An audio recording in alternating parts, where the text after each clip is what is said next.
I see a lot of people, I hear a lot of people say they are camera shy, which, me, I don't believe in that.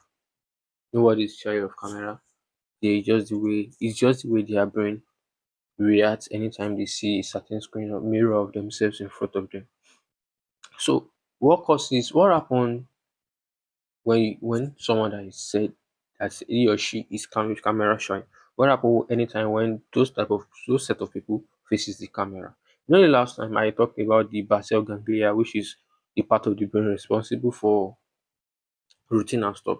So what part of the brain is responsible for fear, for fright, whenever people face in front of camera to the extent that even though they had what they wanted to say in mind before, they will surely lose everything. Like they won't know how to describe, how to present whatever they want to say.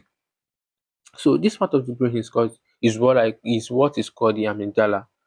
Amygdala, yeah, is part of the brain responsible for fear and threat. Once those people, if they are not in front of the camera, they can communicate in an effective way. They can share their thoughts, their opinion in a way that is more organized and understandable. But once the camera is put in front of them, there is this the amygdala gets activated to the point that it secretes hormones, it sends signal of fear and threat to the extent that when someone is anxious or when someone is scared of something, even though you know what you want to say, there's a way you stammer, there's a way you present yourself in a way that it won't be understandable, and there's a way you get off every single time. So that's the work of the amygdala. So when someone is placed in front of the camera, whenever someone that is said is camera shy, he has accepted the fact that she or she is camera shy.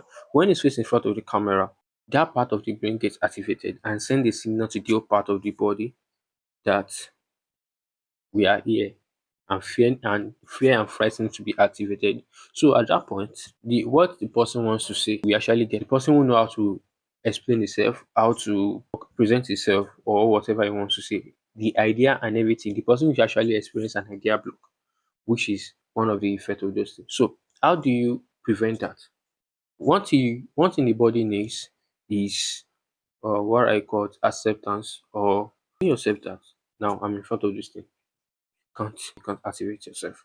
So when you're faced with in front of camera, just imagine that you are just talking to someone and don't see it as a camera, because the point that you see the that moment you see it as a camera, that part of the brain gets what are activated, because on a normal note, your cue is the camera itself, and your routine is that process in which the amygdala secretes what's called sent signal to the part of the body, and the reward you get is fear and fear. So the work of the amygdala still align with the whole process of the basal ganglia. So one thing you should do is tell yourself this is not a camera. This is just like maybe I'm talking to a friend, and this is not. It doesn't have to be, because when one thing is that when people have in front of camera, they want to ensure professionalism, and that's wrong. Once you tell yourself you have to be professional, once you tell yourself you have to get everything accurate, you won't do anything. You won't do anything. So tell yourself like you're just in your normal conversation routine, and you see it as a friend, and you can actually control the rate at which the amygdala sends signals to your part of the body, and yes, you're able to present yourself in an organized manner and explain and uh, describe every single thought or idea you have in mind.